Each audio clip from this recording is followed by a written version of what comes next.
Hello guys and welcome to another video. This is Yakuras Moments, and on this video we're gonna check how to put a PIN code when making purchase on your Xbox. A very handy setting to set up to block your card being used for purchasing games without your permission. So let me show you how.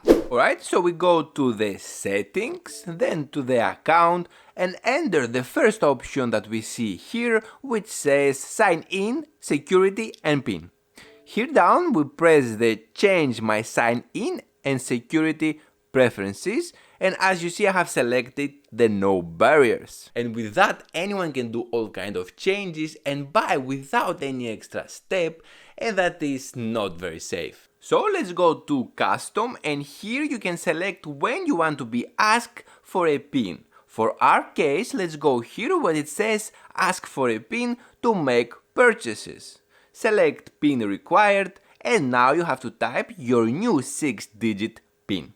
Repeat it one more time to confirm it, and now you set up a PIN code for a safety step before you purchase a game. Right, so let's go back and test it on the store. I access the Xbox store and let's select a random game to see if it will ask for the PIN. I click on that and press buy. And yes, it worked. Xbox asked us for the PIN, and now only you can make purchases on the store unless your kid or nephew or your friend is born a hacker. If you've got an emergency, there's a hacker. The hacker is in room 10.